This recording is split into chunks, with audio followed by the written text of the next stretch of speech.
ಸರಿ ಹೋಗೋಣ ಸರ್. ಜೋರ ವೆಲ್ಕಮ್ ಕ್ಲಾಪ್ ಗೋ.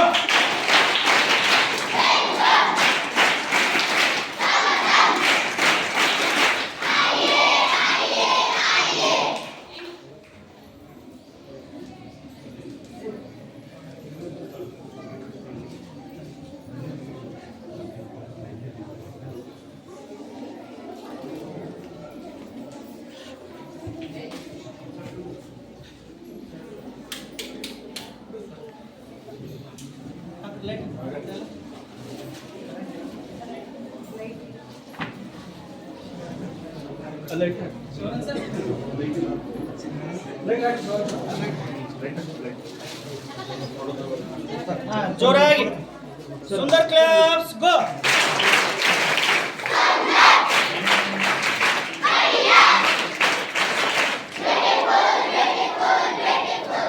बसव क्लैप्स गो.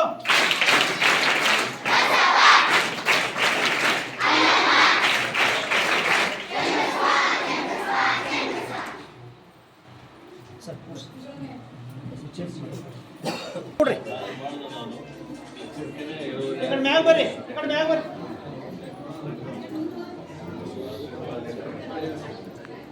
ಕೂಡ್ರಿ ಟೀಚರ್ಸ್ ಕೂಡ್ರಿ.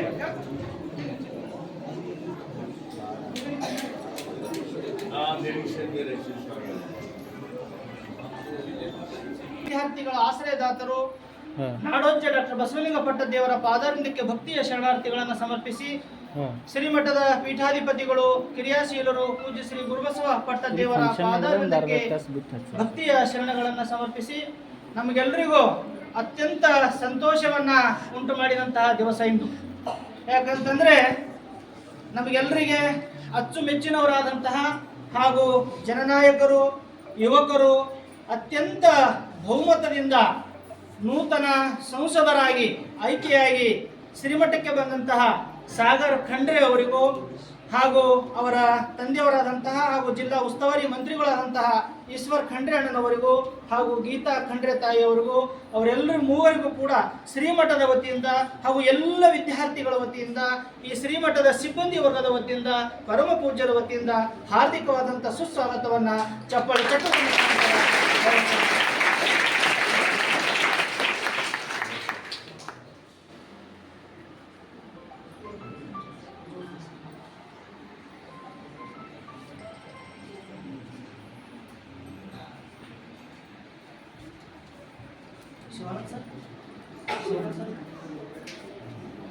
ಮುದ್ದು ವಿದ್ಯಾರ್ಥಿಗಳೇ, ಸಾಗರ್ ಖಂಡ್ರೆ ಅವರಿಗೆ ಟಿಕೆಟ್ ಸಿಕ್ಕ ತಕ್ಷಣ ಪರಮ ಪೂಜ್ಯರ ಆಶೀರ್ವಾದವನ್ನ ದರ್ಶನವನ್ನ ಪಡಲಿಕ್ಕೆ ಬಂದಿದ್ರು. ಅವತ್ತು ಅಪ್ಪವರ ಮಾತುಗಳು ಇವತ್ತಿಗೂ ನಮ್ಮ ಕಿವಿಯಲ್ಲಿ ಅವು ನಾದಿಸ್ತಾ ಇವೆ. ಏನಂತ ಹೇಳಿದ್ರು ಅಂತಂದ್ರೆ, ಖಂಡಿತ ಸಾಗರ್ ಖಂಡ್ರೆ ಅವರು ಬಹಳ ಸಾತ್ವಿಕರಿದ್ದಾರೆ, ಸರಳ ವ್ಯಕ್ತಿಗಳಿದ್ದಾರೆ ಮತ್ತು ಒಳ್ಳೆಯ ಚಾರಿತ್ರ್ಯವಂತರಿದ್ದಾರೆ. ಅವರು ಖಂಡಿತವಾಗಿಯೂ ಅವರು ಗೆದ್ದು ಬಂದೇ ಬರ್ತಾರೆ, ನಮ್ಮ ಆಶೀರ್ವಾದ ಸದಾ ನಿಮ್ಮ ಮೇಲೆ ಇರ್ತದೆ ಅನ್ನುವಂಥ ಮಾತನ್ನ ಮತ್ತೊಂದು ಮಾತನ್ನ ಅಪ್ಪ ಅವ್ರು ಹೇಳಿದ್ರು. ಇಡೀ ನಮ್ಮ ಕಲ್ಯಾಣ ಕರ್ನಾಟಕದ ಜನರ ನಾಡಿ ಮಿಡಿತವನ್ನ ಈಶ್ವರ್ ಖಂಡ್ರೆ ಸಾಹೇಬರಿಗೆ ನಿಮ್ಗೆ ಬಹಳ ಚೆನ್ನಾಗಿ ಗೊತ್ತಿದೆ. ಯಾವ ರೀತಿಯಾದಂತಹ ಒಂದು ಒಳ್ಳೆಯ ನಿಮ್ಮ ಕಾರ್ಯ ಇವೆ, ಆ ಕಾರ್ಯ ನೀವು ಎಂದೂ ಕೈ ಬಿಡುವುದಿಲ್ಲ, ಆ ಕಾರ್ಯವನ್ನ ನಿಮ್ ಕೈ ಹಿಡಿತಿದೆ ಅನ್ನುವಂಥ ಮಾತನ್ನ ಅವತ್ತು ಡಾಕ್ಟರ್ ಬಸವಲಿಂಗ ಪಟ್ಟದೇವರು ಗುರುಬಸವ ಪಟ್ಟದೇವರು ಅವತ್ತು ತಿಳಿಸಿದ್ರು.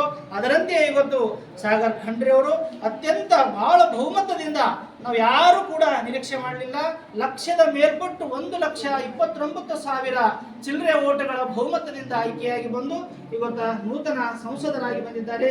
ಅವರಿಗೆ ಪರಮ ಪೂಜ್ಯರು ಅವರಿಗೆ ಗೌರವ ಸನ್ಮಾನವನ್ನ ಆಶೀರ್ವಾದವನ್ನ ಮಾಡ್ತಾ ಇದ್ದಾರೆ. ಅವರು ಸ್ವೀಕರಿಸಬೇಕಾಗಿ ಅವರಲ್ಲಿ ಪ್ರಾರ್ಥನೆ ಮಾಡ್ತಾ ಇದ್ದೀವಿ.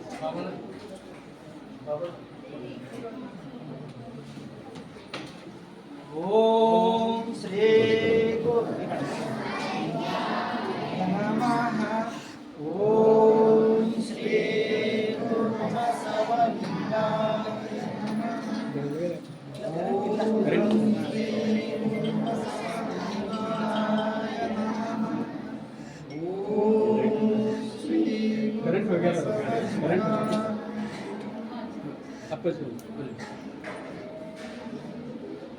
सुंदर क्लास गो.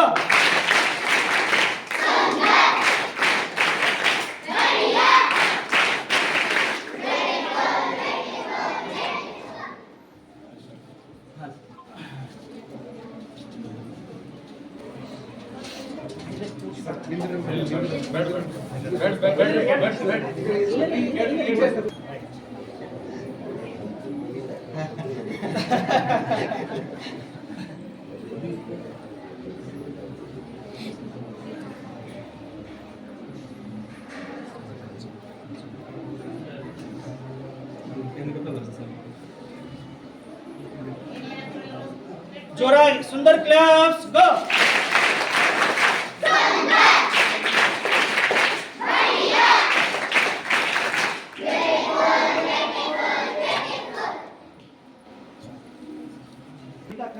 ಅನಂತ ಶರಣಾರ್ಥಿಗಳನ್ನು ಸಲ್ಲಿಸಿ ಈಗ ನಮ್ಮೆಲ್ಲರನ್ನ ಉದ್ದೇಶಿಸಿ ನೂತನ ಸಂಸದರಾಗಿ ಆಯ್ಕೆಯಾದಂತಹ ಇಡೀ ದೇಶದಲ್ಲಿಯೇ ಅತ್ಯಂತ ಚಿಕ್ಕ ವಯಸ್ಸಿನಲ್ಲಿ 26ನೇ ವಯಸ್ಸಿನಲ್ಲಿ ಸಂಸದರಾಗಿ ಆಯ್ಕೆಯಾಗಿದ್ದು ಈ 18ನೆಯ ಲೋಕಸಭಾ ಚುನಾವಣೆಯಲ್ಲಿ ನಮ್ಮ ಸಾಗರ್ ಖಂಡ್ರೆ ಅವರಿದ್ದಾರೆ ಅಂತ ಹೇಳಲಿಕ್ಕೆ ನಮಗೆಲ್ಲ ಹೆಮ್ಮೆ. ನಾವೆಲ್ಲ ಮತ್ತೊಂದು ಸಲ ಚಪ್ಪಾಳೆಯನ್ನು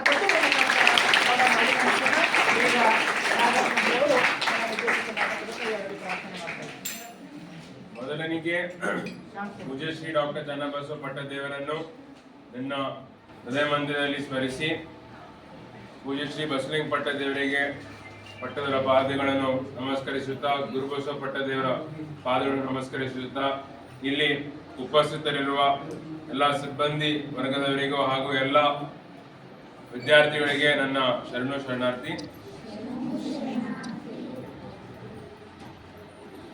ನಿನ್ನಿನ ದಿವಸ ನಾವು ಬೀದರ್ ಲೋಕಸಭಾ ಕ್ಷೇತ್ರದ ಮಹಾಜನತೆ ನಮಗೆ ಪ್ರಚಂಡ ಬಹುಮತದಿಂದ ನಮಗೆ ಗೆಲ್ಸ್ ತಂದಿದ್ದಾರೆ.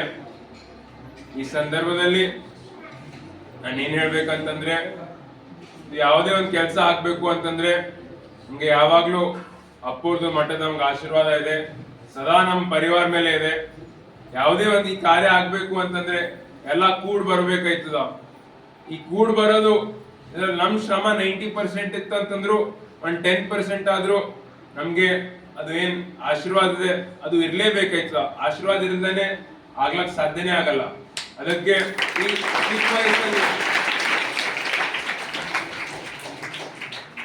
ಈ ಚಿಕ್ಕ ವಯಸ್ಸಲ್ಲಿ ನಮ್ಗೆ ಪಕ್ಷದ ವತಿಯಿಂದ ನಮ್ಗೆ ಟಿಕೆಟ್ ಸಿಕ್ಕಿದಾದ್ಮೇಲೆ ನಮ್ಗೆ 1 ಲಕ್ಷಕ್ಕಿಂತ ಹೆಚ್ಚಿನ ಅಂತರದಿಂದ ನಾವು ಗೆದ್ದಿದ್ದೀವಿ ಅಂತಂದ್ರೆ ಎಲ್ಲ ಸರ್ಕಮ್ಸ್ಟಾನ್ಸಸ್ ಎಲ್ಲಾನೇ ಕೂಡ್ ಬಂದಿದೆ. ಈಗಂತ ಎಲ್ಲ ಯಾವಾಗ್ಲೂ ಯಾವುದೇ ಸಂದರ್ಭ ಇರ್ಬೋದು, ನಾವು ಯಾವುದೇ ಚುನಾವಣೆ ಇರ್ಬೋದು, ಯಾವುದೇ ನಮ್ ಕೆಲಸ ಇರ್ಬೋದು, ನಮ್ಮ ಪರಿವಾರಕ್ಕೆ ಯಾವಾಗ್ಲೂ ಸದಾ ನಮ್ಮ ಪರಿವಾರದಲ್ಲಿ ಎಲ್ಲರೂ ಮಠದ ಅಪ್ಪದ ಆಶೀರ್ವಾದದಿಂದ ನಾವು ಬೆಳೀತಾ ಇದ್ದೀವಿ. ನಮ್ಮ ಆರೋಗ್ಯ ಕೂಡ ಚೆನ್ನಾಗಾಗಿದೆ, ಒಳ್ಳೇದಿದೆ. ಅಪ್ಪರ ಆಶೀರ್ವಾದದಿಂದ ಇದೇ ರೀತಿ ಮುಂಬರುವ ದಿನಗಳಲ್ಲೂ ಕೂಡ ಇದೇ ರೀತಿ ನಾವು ಒಳ್ಳೆ ರೀತಿಯಲ್ಲಿ ನಾವು ಜನಸೇವೆ ಮಾಡ್ತೀವಿ. ಜನರ ಪರವಾಗಿ ನಾವು ನಿಂತ್ಕೊಳ್ತೀವಿ. ಎಲ್ಲೆಲ್ಲ ಅನ್ಯಾಯ ಆಗ್ತಿದೆ ನ್ಯಾಯ ಪರವಾಗಿ ನಾವು ನಿಂತ್ಕೊಳ್ತೀವಿ, ಬಡವರ ಪರವಾಗಿ ನಾವು ನಿಂತ್ಕೊಳ್ತೀವಿ, ಒಳ್ಳೆ ರೀತಿಯಲ್ಲಿ ನಾವು ಕೆಲಸ ಮಾಡ್ತೀವಿ ಅಂತ ತಮ್ಮೆಲ್ಲರಿಗೂ ಮತ್ತೊಂದ್ಸಲ ಹೇಳಿ, ತಮ್ಮ ಅಪ್ಪರಿಗೆ ಎಲ್ಲರಿಗೂ ಮತ್ತೊಂದ್ಸಲ ನನ್ನ ಧನ್ಯವಾದಗಳನ್ನು ಸಲ್ಲಿಸಿ ನಮ್ಗೆ ಆಶೀರ್ವಾದ ಪಡಿಲಕ್ಕೆ ನಮ್ಗೆ ಅವಕಾಶ ಮಾಡಿಕೊಟ್ಟಿರುವ ಎಲ್ಲರಿಗೂ ಮತ್ತೊಂದ್ಸಲ ನನ್ನ ಧನ್ಯವಾದ ತಿಳಿಸಿ ನನ್ನ 2 ಮಾತುಗಳನ್ನು ಮುಗಿಸ್ತೇನೆ. ಒಳ್ಳೆಯ ವಿಚಾರಗಳನ್ನ ಹಂಚಿಕೊಂಡಂತ ನಾವೆಷ್ಟೇ ಪ್ರಯತ್ನ ಇದ್ರೂ ಕೂಡ ಪರಮ ಗುರುಗಳ ಆಶೀರ್ವಾದ ಒಂದಿದ್ರೆ ಆ ಪ್ರಯತ್ನಕ್ಕೆ ಮತ್ತಷ್ಟು ಶಕ್ತಿ ಬರ್ತದೆ. ಹಾಗಾಗಿ ನಮ್ಮ ಪ್ರಯತ್ನ ಗುರುಗಳ ಆಶೀರ್ವಾದದಿಂದ ನಾವು ಇವತ್ತು ಸಂಸದನಾಗಿ ಬಂದಿದ್ದೇನೆ. ಅವರ ಆಶೀರ್ವಾದ ನಮ್ಮ ಮೇಲೆ ಸದಾ ಇರಲಿ ಅನ್ನುವಂತಹ ಒಂದು ಮಾತುಗಳನ್ನು ಆಡಿದಂತಹ ಸಾಗರ್ ಖಂಡ್ರೆ ಅವರಿಗೆ ಅನಂತ ಶರಣಾರ್ಥಿಗಳನ್ನು ಸಲ್ಲಿಸಿ ಈಗ ಜಿಲ್ಲಾ ಉಸ್ತುವಾರಿ ಮಂತ್ರಿಗಳು ಹಾಗೂ ಕ್ರಿಯಾಶೀಲರು, ನಾಡಿನ ಅಪರೂಪದ ರಾಜಕಾರಣಿಗಳಾದಂತಹ ಶ್ರೀಯುತ ಈಶ್ವರ್ ಖಂಡ್ರೆ ಅವರ ಮಾತುಗಳನ್ನು ನೀವು ಕೇಳೋಣ. ವಿಶ್ವಗುರು ಬಸವಣ್ಣನವರನ್ನು, ಬಸವಾದಿ ಶರಣರನ್ನು ಸ್ಮರಿಸುತ್ತಾ ನಮ್ಮೆಲ್ಲರ ಆರಾಧ್ಯ ದೇವರು, ನಮ್ಗೆಲ್ಲರಿಗೆ ಪರಮ ಪೂಜ್ಯರಾದಂಥ ಲಿಂಗೈಕ್ಯ ಚನ್ನಬಸವ ದೇವರಿಗೆ ಸ್ಮರಿಸಿ, ಅನುಭವ ಮಂಟಪದ ಅಧ್ಯಕ್ಷರು, ನಮ್ಮೆಲ್ಲರ ಅಚ್ಚುಮೆಚ್ಚಿನ ಗುರುಗಳು ಪರಮ ಪೂಜ್ಯ ಬಸವಲಿಂಗ ಪಟ್ಟದೇವರಿಗೆ ನನ್ನ ಭಕ್ತಿಪೂರ್ವಕ ಪ್ರಣಾಮಗಳನ್ನು ಸಲ್ಲಿಸುತ್ತಾ, ಪೂಜ್ಯ ಗುರುಬಸವ ಪಟ್ಟದೇವರು ಇವತ್ತು ನಮ್ಮ ಮಧ್ಯದಲ್ಲಿ ಇಲ್ಲ, ಅವರಿಗೂ ಪ್ರಣಾಮಗಳನ್ನು ಸಲ್ಲಿಸಿ ಇವತ್ತಿನ ಈ ಒಂದು ಸಭೆಯಲ್ಲಿ ನೂತನವಾಗಿ ಬೀದರ್ ಲೋಕಸಭಾ ಕ್ಷೇತ್ರದ ಜನರ ಒಂದು ಸಹಕಾರ, ಪೂಜ್ಯ ಲಿಂಗೈಕ್ಯ ಚನ್ನಬಸವಪುಟ್ಟದೇವರ, ನಮ್ಮ ತಂದೆಯವರಾದ ಪೂಜ್ಯ ಭೀಮಣ್ಣ ಖಂಡ್ರೆಯವರ, ಪರಮ ಪೂಜ್ಯ ಬಸವಲಿಂಗ ಪಟ್ಟದೇವರ ಎಲ್ಲ ಹಿರಿಯರ ಆಶೀರ್ವಾದ, ಎಲ್ಲ ಜನರ ಬೆಂಬಲ, ಅದರಿಂದ ನೂತನವಾಗಿ ನಿನ್ನೆನೆ ಫಲಿತಾಂಶ ಘೋಷಣೆ ಆಯಿತು. ಬೀದರ್ ಜಿಲ್ಲೆ ಒಬ್ಬ ಯುವ ಸಂಸದನಾಗಿ ಆಯ್ಕೆಯಾದಂತಹ ಸಾಗರ್ ಖಂಡ್ರೆ ಅವರೇ, ಹನುಮಂತ್ ಚವಾಣ್ ಅವರಿದ್ದಾರೆ, ನಮ್ಮ ಅರಣ್ಯ ಇಲಾಖೆಯ ನಮ್ಮ ಬೀದರ್ ಜಿಲ್ಲೆಯ ಸಾಮಾಜಿಕ ಅರಣ್ಯ ವಲಯದ ಮುಖ್ಯಸ್ಥರಾದಂಥ ಎ.ಬಿ. ಪಾಟೀಲ್ ಅವರಿದ್ದಾರೆ, ಇನ್ನಿತರೆಲ್ಲ ಕೇಸ್ಕರ್ ಅವರು ಬಂದಿದ್ದಾರೆ, ಶಾಖಾ ಅವರಿದ್ದಾರೆ, ದೊಡ್ಡಿಯವರಿದ್ದಾರೆ. ಇಲ್ಲಿ ಉಪಸ್ಥಿತರಿರುವಂಥ ಎಲ್ಲ ಈ ಕಾರ್ಯಕ್ರಮದ ಕೇಂದ್ರ ಬಿಂದುಗಳು ಅಂತ ಹೇಳಿದ್ರೆ ನಮ್ಮ ಮಕ್ಕಳು, ನೀವೆಲ್ಲ ವಿದ್ಯಾರ್ಥಿನಿಯರು ಸುಮಾರು ಹೊತ್ತಿನಿಂದ ಕೂತಿದ್ದೀರಿ. ಮತ್ತೆ ನಿಮ್ಗೆಲ್ಲ ನೋಡಿಕೊಳ್ಳುವಂಥವರು ಶಿಕ್ಷಕಿಯರು, ಸಹೋದರಿಯರು, ಮಾಧ್ಯಮದ ಮಿತ್ರರು, ಸುರೇಶ್ ಅವರು, ರಾಜ್ಕುಮಾರ್ ಅವರು ಇದ್ದಾರೆ. ಇಲ್ಲಿನ ಎಲ್ಲ ಮಠದ ಸಿಬ್ಬಂದಿ ವರ್ಗದವರಿಗೂ, ನಮ್ಮ ಅರಣ್ಯ ಇಲಾಖೆ ಅಧಿಕಾರಿಗಳು, ಇತರ ಎಲ್ಲ ಬಂಧುಗಳಿಗೂ ನನ್ನ ಅನಂತ ಶರಣಾರ್ಥಿಗಳು. ಆತ್ಮೀಯರೇ, ಇವತ್ತು ನಾವೆಲ್ಲ ಪರಿವಾರ ಸಮೇತದಲ್ಲಿ ಬಂದಂತ ಉದ್ದೇಶ ಏನು, ಲೋಕಸಭೆ ಚುನಾವಣೆ ಫಲಿತಾಂಶ ಬಂದಿದೆ. ಸಾಗರ್ ಖಂಡ್ರೆ ಅವರಿಗೆ ಜನ ಬೆಂಬಲ ಕೊಟ್ಟಿದ್ದಾರೆ, 1 ಲಕ್ಷಕ್ಕೂ ಅತ್ಯಧಿಕ ಮತಗಳಿಂದ ಗೆಲ್ಲಿಸಿಕೊಟ್ಟಿದ್ದಾರೆ. ಅದಕ್ಕೆಲ್ಲ ಹಿರೇಮಠ ಸಂಸ್ಥಾನದ ನಮ್ಮ ಅವಿನಾಭವಾದಂಥ ಒಂದು ಸಂಬಂಧ ಇದೆ. ಈ ಹಿರೇಮಠ ಸಂಸ್ಥಾನದ ಅತ್ಯಂತ ನಿಕಟ ಒಂದು ನಾವೆಲ್ಲ ಶಿಷ್ಯರು, ಪೂಜ್ಯರಿಗೆ, ಲಿಂಗೈಕ್ಯ ಚನ್ನಬಸವಪುಟ್ಟದೇವರಿಗೆ, ಪರಮ ಪೂಜ್ಯ ನಾಡೋಜ ಮಾತೃ ಹೃದಯಗಳಾದಂಥ ಬಸವಲಿಂಗ ಪಟ್ಟದೇವರಿಗೆ, ಗುರುಬಸವದೇವರಿಗೆ ಅವರ ಆಶೀರ್ವಾದ ಪಡಿಬೇಕು ಅಂತ ಹೇಳಿ ನಾವೆಲ್ಲ ಇಲ್ಲಿಗೆ ಬಂದಿದ್ದೇವೆ. ಮಠದ ಆಶೀರ್ವಾದ, ಪೂಜ್ಯರ ಆಶೀರ್ವಾದ ಯಾವತ್ತಿಗೂ ನಮ್ಮ ಮೇಲೆ, ನಮ್ಮ ಪರಿವಾರದ ಮೇಲೆ ಇದೆ. ಮತ್ತು ಅದೇ ರೀತಿಯಲ್ಲಿ ನಾವು ಉಸ್ತುವಾರಿ ಮಂತ್ರಿಯಾಗಿ, ಶಾಸಕನಾಗಿ, ಸಾಗರ್ ಕೂಡ ಮುಂದೆ ಭವಿಷ್ಯತ್ತಿನಲ್ಲಿ ಸಂಸದನಾಗಿ ಈ ಮಠದ ಆಗುಹೋಗುಗಳು, ಈ ಮಠದ ಪೂಜ್ಯರ ಏನೊಂದು ಮಾರ್ಗದರ್ಶನ ಪಡೆದುಕೊಂಡು ಈ ಜಿಲ್ಲೆಯ ಸರ್ವಾಂಗೀಣ ಅಭಿವೃದ್ಧಿ ಮಾಡಬೇಕು ಅಂತ ನಾವೇನು ಕನಸು ಸಿಕ್ಕಿದ್ದೀವಿ, ಜನ ಏನು ಅಪೇಕ್ಷೆ ಇಟ್ಕೊಂಡಿದ್ದಾರೆ, ನಿರೀಕ್ಷೆ ಇಟ್ಕೊಂಡಿದ್ದಾರೆ, ಅದೆಲ್ಲವನ್ನು ಮಾಡಲಿಕ್ಕೆ ಪ್ರಾಮಾಣಿಕವಾದಂತ ಒಂದು ಪ್ರಯತ್ನ ಮಾಡ್ತೀವಿ ಅನ್ನುವಂಥ ಮಾತನ್ನು ಪೂಜ್ಯರಿಗೆ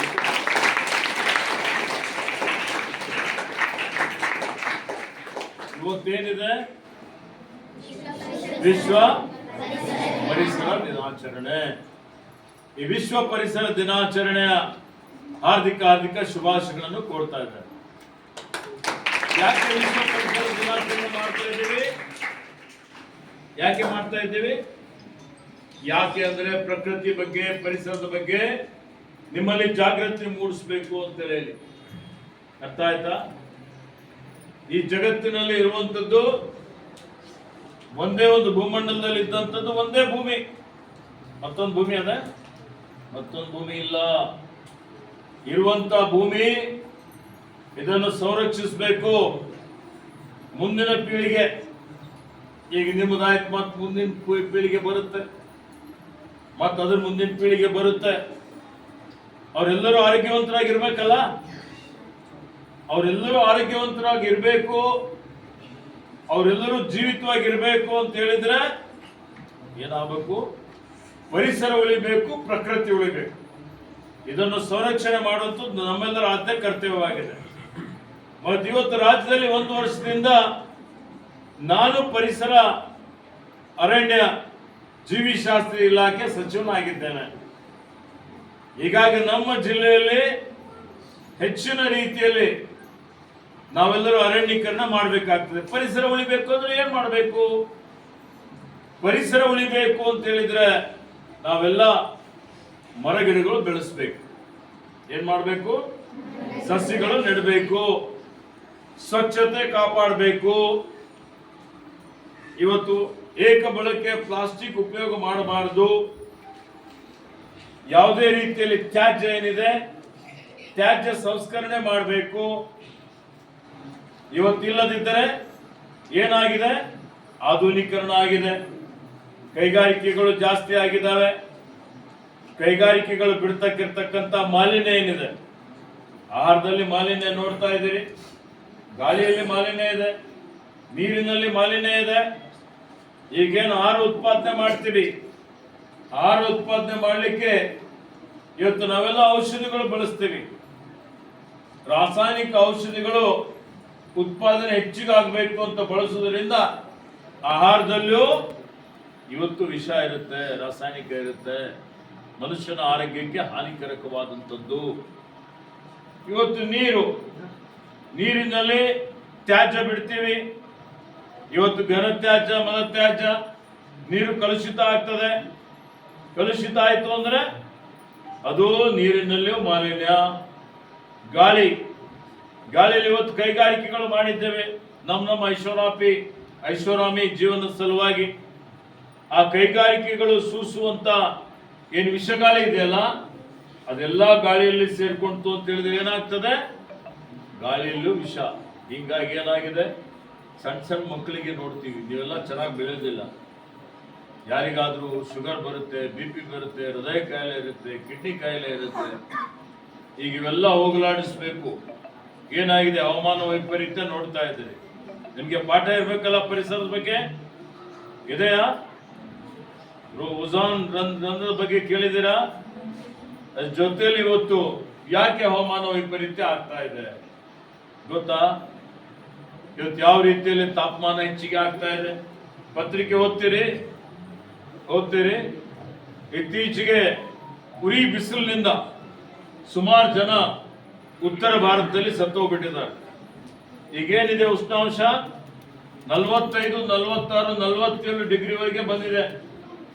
ಕೆಲವೊಂದು ಕಡೆ 49, 50 ಡಿಗ್ರಿವರೆಗೆ ಹೋಗಿದೆ. 55 ಡಿಗ್ರಿ ಆಯ್ತು ಅಂದ್ರೆ ಮನುಷ್ಯ ಉಳಿತಾನ? 55 ಡಿಗ್ರಿ ಮೇಲೆ ಉಷ್ಣಾಂಶ ಹೋಯ್ತು ಅಂತ ಹೇಳಿದ್ರೆ ಮನುಷ್ಯ ಜೀವಿತವಾಗಿ ಉಳಿಯೋದಿಲ್ಲ. ಅರ್ಥ ಆಯ್ತಾ? ಇವೆಲ್ಲ ನಿಮ್ ಟೀಚರ್ಗಳು ಕಲಿಸ್ತಾರೆ. ಟೀಚರ್ಗಳು ಇಲ್ಲ. ಅದಕ್ಕೆ ಇದೆಲ್ಲ ಯಾವ ರೀತಿಯಲ್ಲಿ ಹವಾಮಾನ ವೈಪರೀತ್ಯ, ಮಳೆ ಯಾವಾಗ ಬರಬೇಕು ಬರೋದಿಲ್ಲ, ಯಾವಾಗ ಬರಬಾರ್ದು ಬರುತ್ತೆ, ಸುನಾಮಿ ಬರುತ್ತೆ, ಭೂಕಂಪ ಆಗುತ್ತೆ. ಇವೆಲ್ಲವೂ ಪರಿಸರ ಉಳಿಬೇಕು ಅಂದ್ರೆ ಹಿಂದೆ ನಮ್ಮ ಹಿರಿಯರು ನೋಡಿದಿರಿ ನೀವು ಏನ್ ಮಾಡ್ತಿರೋರು, ಅವ್ರ ಗಿಡಗಳಿಗೆ ಪೂಜೆ ಮಾಡ್ತಾ ಇದ್ರು, ಗುಡ್ಡ ಬೆಟ್ಟಗಳಿಗೆ ಪೂಜೆ ಮಾಡ್ತಾ ಇದ್ರು, ನದಿ ಸರೋವರಗಳಿಗೆ ಪೂಜೆ ಮಾಡ್ತಾ ಇದ್ರು. ಅಂದ್ರೆ ಅರ್ಥ ಅವಕ್ಕೆಲ್ಲ ಸಂರಕ್ಷಣೆ ಮಾಡೋದು ಅಂತ, ಮುಂದಿನ ಭವಿಷ್ಯತ್ತಿಗಾಗಿ. ಅದಕ್ಕೆ ಈಗ ನೀವೆಲ್ಲ ಇವತ್ತು ಗುರುಕುಲದಲ್ಲಿ ಹೋಗಿ ಸಸಿ ನೆಟ್ಟಿದ್ದೀರಿ. ಪೂಜ್ಯ ಬಸಲಿಂಗ ಪಟ್ಟದೇವರ ಸಾನ್ನಿಧ್ಯದಲ್ಲಿ ಎಷ್ಟು ನೆಟ್ಟಿರಪ್ಪ ಪಾಟೀಲ್? ಇವತ್ತು 200 ಹಚ್ಚಿದ್ದಾರೆ. ಹೋದ ವರ್ಷ ನಾನು ಮಂತ್ರಿ ಆಗಿದ್ಮೇಲೆ ಇಡೀ ರಾಜ್ಯದಲ್ಲಿ 5,40,00,000 ಸಸಿ ನೆಟ್ಟಿದ್ದಾರೆ. ಬೀದರ್ ಜಿಲ್ಲೆಯಲ್ಲಿ ನಾವು 15 ಲಕ್ಷ ಸಸಿ ನೆಟ್ಟಿದ್ದೇವೆ. ಈ ವರ್ಷನೂ 15 ಲಕ್ಷ ಸಸಿ ನೆಡಬೇಕು ಅಂತ ಹೇಳಿದ್ದೇನೆ. 5 ಲಕ್ಷ ಸಸಿಗಳು ಟಾಲ್ ಸೀಡ್ಲಿಂಗ್ಸ್, ಎತ್ತರದ ಸಸಿ 20 ಇಕ್ಕಿದ್ದೇವೆ. ಇವತ್ತು 19 ಸಸಿಗಳು ತಯಾರಿದ್ದಾವೆ. ಅದಕ್ಕೆ ಈ ವರ್ಷ ಮತ್ತೆ ನಾನು ಹೆಚ್ಚಿನ ಅನುದಾನ ಕೊಟ್ಟಿದ್ದೇನೆ. ಇನ್ನು 30 ಕೋಟಿ ಬೇಕು ಅಂತ ಹೇಳ್ತಾ ಇದ್ರು ನಿನ್ನೆ. ಆ 30 ಕೋಟಿನ ಮಂಜೂರಾತಿ ಮಾಡ್ತೀನಿ ಅಂತ ಹೇಳಿದ್ದಾನೆ. ಈ ವರ್ಷ ನಾವು ಟಾಲ್ ಸೀಡ್ಲಿಂಗ್ಸ್ ಅಂದ್ರೆ ಅವು ಸಾಯೋದಿಲ್ಲ, ಉಳಿತಾವೆ. ಇವತ್ತು 6 ಫೀಟ್, 8 ಫೀಟ್, 10 ಫೀಟ್ ವರೆಗೆ ಬರ್ತವೆ. ಅಂತ ಸಸಿಗಳೇನಿದೆ ತಯಾರು ಮಾಡಿದ್ದೇವ್ರಪ್ಪ. ಈಗೆಲ್ಲ ರಸ್ತೆ ಬದಿಯಲ್ಲಿ, ಸರ್ಕಾರಿ ಜಾಗದಲ್ಲಿ ಎಲ್ಲೆಲ್ಲಿ ಅವಕಾಶ ಇದೆ ಜಿಲ್ಲೆಯಾದ್ಯಂತ ಈ ಬರುವ 2 ತಿಂಗಳ ಒಳಗಾಗಿ ಜೂನಲ್ಲಿ, ಜುಲೈಯಲ್ಲಿ ಮಾತ್ರ ನಾವು ಹಚ್ಚಿದ್ರೆ ಒಳ್ಳೆ ರೀತಿಯಲ್ಲಿ ಅವು ಮರಗಳು ಬೆಳೀತವೆ. ಹೀಗಾಗಿ ಆ ಸಸಿ, ಎತ್ತರದ ಸಸಿ ನೆಡಬೇಕು. ನಮ್ಮ ಕಾರ್ಯಕಾಲದಲ್ಲಿ ಇನ್ನೂ 4 ವರ್ಷ ಇದೆ. ಈ ಬೀದರ್ ಜಿಲ್ಲೆಯಲ್ಲಿ ಕನಿಷ್ಠ ಬರುವ ವರ್ಷ ಪ್ರತಿ ವರ್ಷ 20 ಲಕ್ಷ ಅಂದ್ರೆ 5 ವರ್ಷದಲ್ಲಿ ಇಲ್ಲೇ 1 ಕೋಟಿ ಸಸಿ ನೆಟ್ಟು ಆ 1 ಕೋಟಿ ಮರ ಬೆಳೆದಿವಿ ಅಂದ್ರೆ ಮ್ಯಾಲೆ ಹೋದ್ರೆ ಪೂರ್ತಿ ಹಸಿರುಮಯ ಕಾಣಿಸ್ತದೆ, ಹಸಿರು ವ್ಯಾಪ್ತಿ ಜಾಸ್ತಿ ಕಾಣಿಸ್ತದೆ. ಹಸಿರು ಕಾಣಿಸಿದ್ರೆ ಖುಷಿ ಆಗ್ತದೆ, ಆಗ್ತದಲ್ಲಮ್ಮ? ಅದಕ್ಕೆ ನೀವು ಎಲ್ಲ ಅದ್ರಲ್ಲಿ ಪಾಲ್ಗೊಳ್ಬೇಕಲ್ಲ ಮಕ್ಕಳು. ನಿಮ್ಮ ಭವಿಷ್ಯತ್ತಿಗಾಗಿ ನೀವೆಲ್ಲ ನಿಮ್ಮ ಮನೆಯಲ್ಲೇ ಒಂದೊಂದು ಗಿಡ ಹಚ್ಬೇಕು. ಹಚ್ಚ್ರೆ ಆ ಗಿಡ ಬೆಳೆಸ್ಬೇಕು. ಯಾವ ದತ್ತಕ್ಕೆ ತಗೋತೀರಿ ಅಥವಾ ಶಾಲೆಯಲ್ಲಿ ಹಚ್ಬೇಕು. ಪ್ರತಿಯೊಂದು ಮಗು ಒಂದೊಂದು ಗಿಡ ಹಚ್ಚ್ರಿ ಅಂದ್ರೆ ಲಕ್ಷಾಂತರ ಕೋಟ್ಯಾಂತರ ಗಿಡ ಬೆಳಿತವೆ. ಮುಂದಿನ ಪೀಳಿಗೆಗೆ ಇದು ರಕ್ಷಾ ಕವಚ ಆಗ್ತದೆ. ಪರಿಸರ ಪ್ರಕೃತಿ ಉಳಿತದೆ. ಅದಕ್ಕೆ ಎಲ್ಲರೂ ಅದರ ಬಗ್ಗೆ ಹೆಚ್ಚಿನ ಒಂದು ಆದ್ಯತೆ ಕೊಡಬೇಕು ಅನ್ನುವಂತ ಒಂದು ಮಾತನ್ನು ಇಲ್ಲಿ ಹೇಳಿ, ಇವತ್ತು ನೀತಿ ಸಂಹಿತೆ ಇದ್ದ ಕಾರಣ ನಾವು ಕಾರ್ಯಕ್ರಮ ಮಾಡಿಲ್ಲಪ್ಪ. ಇನ್ನು ನೀತಿ ಸಂಹಿತೆ ಇದೆ. ಇವತ್ತು 1-2 ದಿವಸದಲ್ಲಿ ಅದು ಮುಗೀತು. ಅದು ಆಳೆ ಮುಗೀತು ಅಂದ್ರೆ ಎಲ್ಲಾ ಕಡೆ ಇಡೀ ರಾಜ್ಯ ತುಂಬಾ ನಾನು ಬರೀ ಒಂದು 15 ದಿವಸ ಸಸಿ ನೆಡುವಂತ ಕಾರ್ಯಕ್ರಮನೇ ಇಕ್ಕಿದ್ದೇನೆ. ಎಲ್ಲಾ ಕಡೆ ವಿಶ್ವ ಪರಿಸರ ದಿವಸ ಜಿಲ್ಲೆಯಲ್ಲಿ, ಹೋಬಳಿಯಲ್ಲಿ, ತಾಲೂಕಲ್ಲಿ, ಎಲ್ಲಾ ಕಡೆ ರಾಜ್ಯದಲ್ಲಿ ಎಲ್ಲಾ ಕಡೆ ಮಾಡ್ತಾ ಇದ್ದೇವೆ.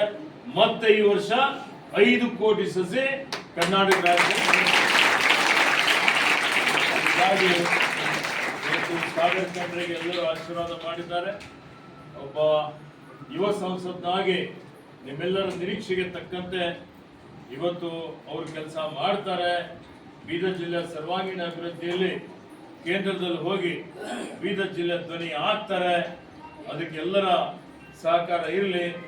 ಅವರಿಗೆ ಮತ ಕೊಟ್ಟವರಿಗೆ, ಅವರಿಗೆ ಬೆಂಬಲ ಕೊಟ್ಟವರಿಗೆ, ಅವರ ಆಶೀರ್ವಾದ ಮಾಡಿದವರಿಗೆ ಎಲ್ಲರಿಗೂ ಮತ್ತೊಮ್ಮೆ ನನ್ನ ಪರವಾಗಿ, ಪಕ್ಷದ ಪರವಾಗಿ ಅವರಿಗೆ ಧನ್ಯವಾದಗಳನ್ನು ಹೇಳಿ, ಎಲ್ಲರಿಗೂ ಮತ್ತೊಮ್ಮೆ ವಿಶ್ವ ಪರಿಸರ ದಿವಸದ ಹಾರ್ದಿಕ ಅಭಿನಂದನೆಗಳನ್ನು ಸಲ್ಲಿಸಿ ನನ್ನ 2 ಮಾತು ಮುಗಿಸ್ತಾನೆ. ಜೈ ಹಿಂದ್, ಜೈ ಕರ್ನಾಟಕ.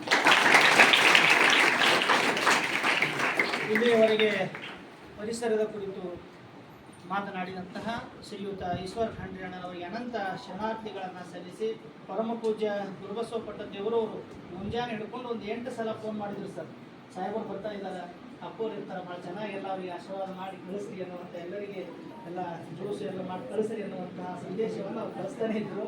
ಹಾಗಾಗಿ ಮತ್ತೊಂದು ಸಲ ಸಾಹೇಬರಿಗೆ ಅನಂತ ಶರಣಾರ್ಥಿಗಳನ್ನು ತಿಳಿಸಿ, ಕಾಕತಾಳಿ ಏನು ಗೊತ್ತಿಲ್ಲ, ಹೋದ ವರ್ಷ ತಾವು ಪರಿಸರ ಸಚಿವರಾದಾಗ ಮೊಟ್ಟ ಮೊದಲ ದರ್ಶನಕ್ಕೆ ಅವತ್ತು 5 ತಾರೀಕಿಗೆ ತಾವು ಬಂದಿದ್ರಿ, ಮಠದಲ್ಲಿ ಗಿಡ ನೆಟ್ಟೋಗಿದ್ರಿ. ಅವತ್ತೆಲ್ಲ ಮಕ್ಕಳು ಇದ್ರು. ಇವತ್ತು ಕೂಡ ಆ ಸಂದರ್ಭ ಮತ್ತೆ ಒಡಿಗೆ ಬಂದಿದೆ ಅನ್ನುವಂಥ ಮಾತನ್ನ ನಾನು ನೆನಪಿಸ್ತಾ, ಇವತ್ತು ಕೂಡ ಶ್ರೀಮಠದಲ್ಲಿ ಪರಮ ಪೂಜ್ಯರ ದಿವ್ಯ ಸಂವಿಧಾನದಲ್ಲಿ ತಮ್ಮ ಒಂದು ನೇತೃತ್ವದಲ್ಲಿ ಗಿಡ ನೆಡುವಂಥ ಒಂದು ಕಾರ್ಯಕ್ರಮವೂ ಕೂಡ ನಾವು ಇಟ್ಕೊಂಡಿವಿ. ಪರಮ ಪೂಜ್ಯರ ಆಶೀರ್ವಾದವನ್ನ ಈಗ ನಾವು ನೀವೆಲ್ಲ ಆಲಿಸೋಣ.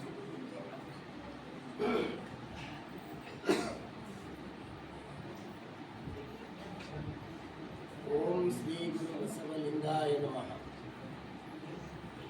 ಧರ್ಮಗುರು ಬಸವ ತಂದೆಯ ಪಾದಕ್ಕೆ ವಂದಿಸಿ, ಸದ್ಗುರುಗಳಾದ ಡಾಕ್ಟರ್ ಚನ್ನಬಸವ ಪಟ್ಟದೇವರನ್ನ ಸ್ಮರಣೆ ಮಾಡಿಕೊಂಡು, ನಮ್ಮ ನಿಮ್ಮೆಲ್ಲರ ನೆಚ್ಚಿನ ಮಂತ್ರಿಗಳು, ಪರಿಸರ ಕಾಳಜಿ ಉಳ್ಳವರು, ಎಲ್ಲ ಜನನಾಯಕರಾಗಿರುವಂಥ ಸನ್ಮಾನ್ಯ ಈಶ್ವರ್ ಖಂಡ್ರೆ ಅವರು ಈಗಾಗಲೇ ನೂತನ ಸಂಸದರಾಗಿ ಆಯ್ಕೆಯಾಗಿ ಇಡೀ ಭಾರತದಲ್ಲಿ ಹಿರಿಯ ಸಂಸತ್ತನ್ನುವಂಥ ಖ್ಯಾತಿಯನ್ನು ಪಡೆದಿರುವಂಥ ನಮ್ಮ ಸಾಗರ್ ಖಂಡ್ರೆ ಇದೇ ರೀತಿ ಇದೆಲ್ಲ ಒಳ್ಳೆಯ ಸಂಸ್ಕಾರ ಬೇಕು. ಒಳ್ಳೆಯ ಸಂಸ್ಕಾರದ ಮನೆತನ ಇವತ್ತ ಬಹಳ ಅವಶ್ಯಕತೆ ಇದೆ. ಅಂತ ಅತ್ಯುತ್ತಮ ಸಂಸ್ಕಾರವನ್ನು ಉಳ್ಳಂಥ ಮನೆತನ ಅಂದ್ರೆ ಅದು ಖಂಡ್ರೆ ಮನೆತನ. ಯಾಕಂದ್ರೆ ಇವತ್ತು ಪತ್ರಿಕೆಯಲ್ಲಿ ಓದ್ತಿದ್ವಿ, ಯಾರ್ಯಾರು ಇಲ್ಲೇನದಾರ, ಏನೇನಾಗಲತ್ತ ಹೆಸರು ತೊಗೊಂಬಲ್ಲ ಯಾರ್ದು, ನಿಮಗೆಲ್ಲ ಗೊತ್ತಾಯ್ತು.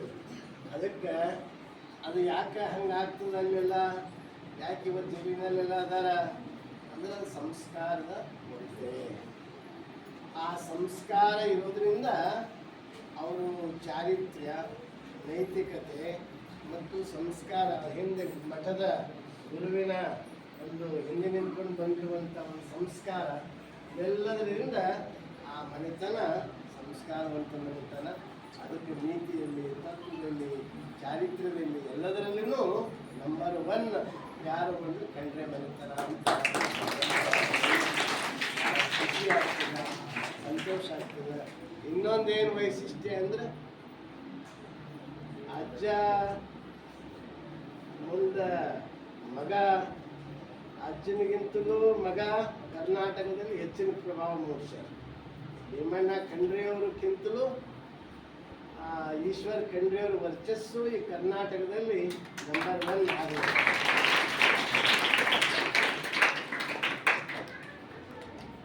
ದೊಡ್ಡ ದೊಡ್ಡ ಮಂತ್ರಿಗಳದ್ದು ಎಲ್ಲ ಅವರಿದ್ದ ಸ್ಥಳದಲ್ಲೆಲ್ಲ ಬಿದ್ದು ಹೋಗ್ಯಾರ. ಪತ್ರಿಕೆಯಲ್ಲೆಲ್ಲ ಮುಂದೆ ನೋಡಿದೆ ನಾನು.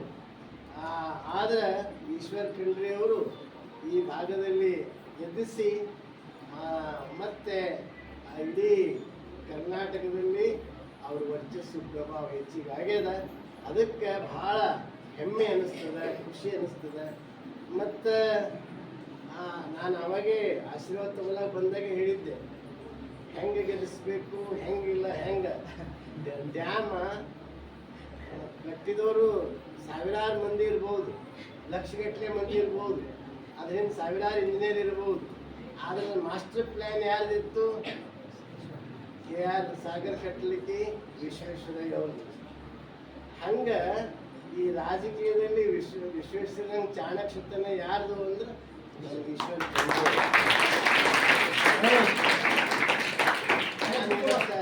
ಗುರುಬಸವ ಪಟ್ಟಿದ್ದವ್ರಿಗೆ ಫೋನ್ ಹಚ್ಚಿದ್ದ, ಇಲ್ಲ ಈಶ್ವರ್ ಖಂಡ್ರೆಯವ್ರದ್ದು ಭಾಳ ಚಾಣಕ್ಯ ಇದ್ದಂಗೆ ಅದಾರ ಅಂತ. ಇಲ್ಲ ಗೀತಾ ಖಂಡ್ರೆಯವರಲ್ಲ ಅಂತ. ನಂಗೆ ಗೊತ್ತಿಲ್ಲ, ಈಶ್ವರ್ ಖಂಡ್ರೆ ಗೊತ್ತದ. ಗೀತಾ ಖಂಡ್ರೆ ಇಲ್ಲಿ ನನಗೆ ಗೀತಾ ಖಂಡ್ರೆ ಹೆಸರೇ ಹೇಳ್ರಿ. ಅದಕ್ಕೆ ಬಹುತೇಕ ಯಾವತ್ತೂ ಪತಿ ಮುಂದೆ ಬರಬೇಕಾದ್ರೆ ಅದರಿಂದ ಸತಿಯರ ಒಂದು ಪತ್ನಿಯರದ ಕೆಲಸ ಅದ್ರದ್ದು ಭಾಳ ದೊಡ್ಡದಿರುತ್ತೆ. ಆ ದೃಷ್ಟಿಯಿಂದ ಇವತ್ತು ಭಾಳ ಸಂತೋಷ, ಆನಂದ.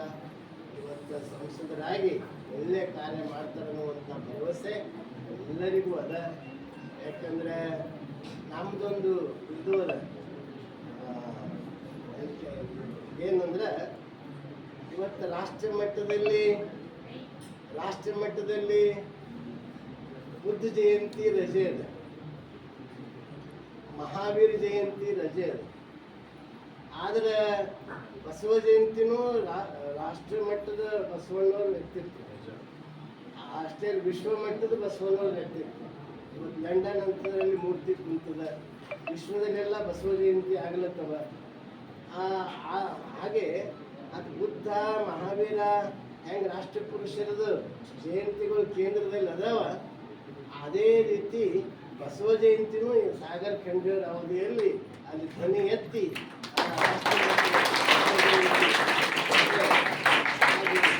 ಮಾಡಿಸಬೇಕು. ಆ ಬಸವಣ್ಣವ್ರದ್ದು ಧ್ವನಿ, ಬಸವಣ್ಣವ್ರದ್ದು ವ್ಯಕ್ತಿತ್ವ ಅಲ್ಲಿ ಇದರಲ್ಲಿ ಎದ್ದಿಸಿ ಅದನ್ನು ಧ್ವನಿ ಎತ್ತಿ ಆ ರಜೆ ಬರುವಂಗೆ ಮಾಡಬೇಕು ಅನ್ನುವಂಥ ಕಳಕಳಿ ನಮ್ದದ. ಅದಕ್ಕೆ ಆ ದಿಸೆಯಲ್ಲಿ ತಾವು ಪ್ರಯತ್ನ ಮಾಡ್ತೀರಿ, ಮಾಡಬೇಕು ಅನ್ನುವಂಥ ವಿಶ್ವಾಸ ನಮಗದ. ಅದಕ್ಕೆ ಅಂಥ ಸಾಗರ್ ಖಂಡ್ರೆಯವರು, ಈಶ್ವರ್ ಖಂಡ್ರೆಯವರು ಮತ್ತು ಭೀಮಣ್ಣ ಖಂಡ್ರೆಯವರು, ಅದರಿಂದ ಚನ್ನಬಸವ ಪಟ್ಟದೇವ್ರ ಆಶೀರ್ವಾದ ಎಲ್ಲನೂ ಹೆಂಗದಂದ್ರೆ ಅದು ಒಂದಕ್ಕೊಂದು ಸಂಬಂಧ. ಅದೇ ರೀತಿ ಅದೇ ಹಿಂದೆ ಹೆಂಗಿತ್ತು ಹಿಂದೂ ಅದ, ಮುಂದೂ ಇರ್ತದೆ, ಹಿಂದೆಂದೂ ಇರ್ತದೆ. ಅದರ ಆಶೀರ್ವಾದ ಶಕ್ತಿ ಅಂತ ಹೇಳಿ ಮತ್ತು ಇವತ್ತು ಸಾಗರ್ ಖಂಡ್ರೆಯವರು ಗೆದ್ದು ಎಲ್ಲರಿಗೂ ಬೀದರ್ ಜಿಲ್ಲೆನೇ ಅಚ್ಚರಿ. ಮೊದಲೇ ಎಲ್ಲರಿಗೂ ಗೊತ್ತಿತ್ತು ಈಶ್ವರ್ ಖಂಡ್ರೆಯವ್ರು ಏನು ಇರ್ತಾರ ಅಂದ್ರೆ ಅದು ಬೆಳಂಗಿಲ್ಲ ಅಂಬೋದು ಎಲ್ಲರಿಗೂ ಇದ್ದೇ ಇತ್ತು. ಹೀಗಾಗಿ ಅವರು ವಿಜಯ ಸಾಧಿಸೋದಕ್ಕೆ ಜಿಲ್ಲೆನೇ ಹೆಮ್ಮೆ ಅಷ್ಟೇ ಅಲ್ಲ, ನಮ್ಮ ಕಲ್ಯಾಣ ಕರ್ನಾಟಕ ಅಷ್ಟೇ ಅಲ್ಲ, ಕರ್ನಾಟಕಕ್ಕೆ ಭಾಳ ಸಂತೋಷ ಇದೆ. ಅಂತ ಸಾಗರ್ ಖಂಡ್ರೆಯವರ ಮುಂದಿನ ಭವಿಷ್ಯ ಉಜ್ವಲ ಆಗಲಿ, ಯಶಸ್ವಿ ಆಗಲಿ ಅಂತ ಹಾರೈಸಿ ದೇಶದಲ್ಲಿ ಹಿರಿಯ ಸಂಸದರು ಆರಂಭದಲ್ಲೇ ಹೇಳಿ ಅದಕ್ಕೆ ಅಂಥ ಸಾಗರ್ ಖಂಡ್ರೆಯವರಿಗೆ ಮತ್ತೊಮ್ಮೆ ಶುಭ ಹಾರೈಸಿ ಇವತ್ತು ಪರಿಸರ ಬಗ್ಗೆ ಭಾಳ ಚಂದ ಹೇಳಿದ್ರು ನಮ್ಮ ಈಶ್ವರ್ ಖಂಡ್ರೆಯವರು. ಇವತ್ತು ನಿಜವಾಗಿ ಪರಿಸರ ಮೊನ್ನೆ ಪತ್ರಿಕೆಯಲ್ಲಿ ಒಂದು ಚಿತ್ರ ಇತ್ತು. ರೋಡ್ಗುಂಟ ಎಲ್ಲ ಕಂಬಗಳು ದೊಡ್ಡ ದೊಡ್ಡ ಫ್ಯಾನ್ ಟ್ಯೂಬ್ಸ್ ರೋಡಿಗೆ ಅಂದ್ರೆ ಮುಂದೊಂದು ಕಾಲ ಹಿಂಗೆ ಬರ್ತದ, ಇದೇ ಸ್ಥಿತಿ ಮುಂದುವರೆದಿದೆ. ಮತ್ತು ಇವತ್ತು ಉಷ್ಣತೆ ಹೆಚ್ಚಾಗ್ಲಿಕ್ಕೆ ಕಾರಣ ಏನು ಅಂದ್ರೆ ಪರಿಸರ ನಾಶ. ಅದಕ್ಕೆ ಈಶ್ವರ್ ಖಂಡ್ರೆಯವರಿಗೆ ಒಂದು ಹೇಳ್ತೀನಿ, 1 ಕೋಟಿ ಹೋದ ವರ್ಷ 1 ಕೋಟಿ ಎಷ್ಟು ಲಕ್ಷ 5 ಕೋಟಿ 40 ಲಕ್ಷ ನೆಟ್ಟಿದ್ದೇವ್ರಿ. 5 ಕೋಟಿ 40 ಲಕ್ಷ ನೆಟ್ಟಿದ್ದಾರೆ. ಭಾಳ ಹೆಮ್ಮೆ ಅದು. ಆದ್ರೆ ಅದರಿಂದ ಒಂದು CID ಇನ್ಸ್ಪೆಕ್ಷನ್ ಅದು ಥರ್ಡ್ ಪಾರ್ಟಿ ಇನ್ಸ್ಪೆಕ್ಷನ್ ಆರ್ಡರ್ ಮಾಡೇನಿ. ಒಂದು 3 ತಿಂಗಳಲ್ಲಿ 5 ಕೋಟಿ 40 ಲಕ್ಷದಾಗ ಎಷ್ಟು ಅದು ಯಾಕಂದ್ರೆ ಇದು ಗಿಡ ಹೆಂಗಂದ್ರೆ ಹುಟ್ಟಿದ ಕೂಸಿದ್ದಂಗೆ ನಮ್ಮ RB ಪಾಟೀಲ್ ಹೇಳಿದ್ರು, 3 ವರ್ಷ ನೀ ನನಗೆ ಲಕ್ಷ ಕೊಡು, ನಾನಿನ್ನು 100 ವರ್ಷ ನಾನಿನ್ನು ಕಾಯ್ತೀನಿ ಅಂತ ಗಿಡ ಅಂತದ್ದು ಅಂತ.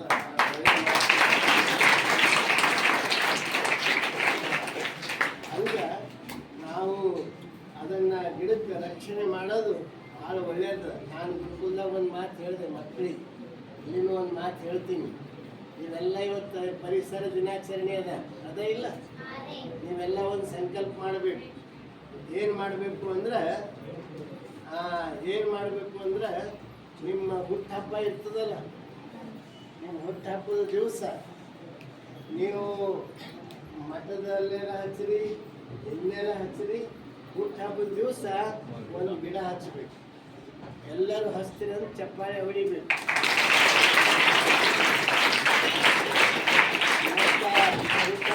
ಗಿಡ ಹಚ್ಚಿ ಅದೇ ಅಲ್ಲ, ಅದಕ್ಕೆ ನೀವು ಕಾಳಜಿ ಮಾಡಬೇಕು. ನೀವು 10ನೇ ಪಾಸ್ ಆಗಸ್ತನ, ನೀವು PUC ಓದಿಸ್ತನ ಆ ಗಿಡ ಬೆಳೆದದ ಇಲ್ಲ ಅಂತ ನೋಡ್ತಾ ಇರ್ಬೇಕು, ಕಾಯ್ತಾ ಇರ್ಬೇಕು, ಅದಕ್ಕೆ ನೀರು ಹಾಕ್ತಾ ಇರ್ಬೇಕು.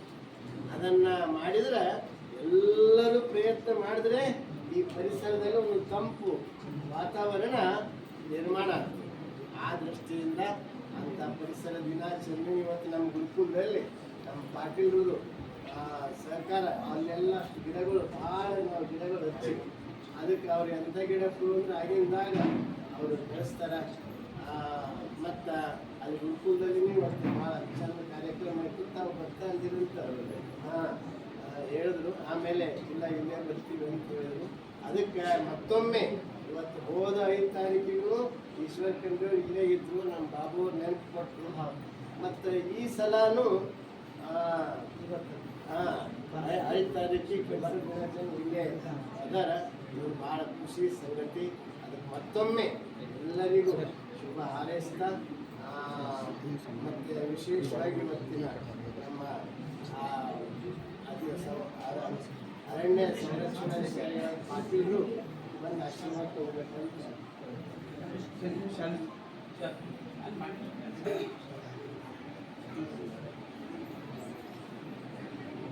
ಸಂತೋಷವನ್ನು ಉಂಟು ಮಾಡಿದೆ ಅನ್ನುವಂತಹ ಆಶೀರ್ವಾದದ ವಾಣಿಯಲ್ಲಿ ಅವರಿಗೆ ನಮ್ಮ ಸಂಪೂರ್ಣ ಆಶೀರ್ವಾದ ಇರ್ತದೆ ಅನ್ನುವಂಥ ಮಾತನ್ನು ತಿಳಿಸಿದ್ದಾರೆ. ಅವರಿಗೆ ಮತ್ತೊಂದು ಸಲ ಶರಣಾರ್ಥಿಗಳನ್ನು ತಿಳಿಸಿ ಈಗ ಅರಣ್ಯಾಧಿಕಾರಿಗಳಾದಂತಹ ಪಾಟೀಲ್ ಸರ್ ಅವರು ಸಾಹೇಬರಿಗೆ ಸನ್ಮಾನ ಸತ್ಕಾರವನ್ನು ಮಾಡ್ತಾರೆ.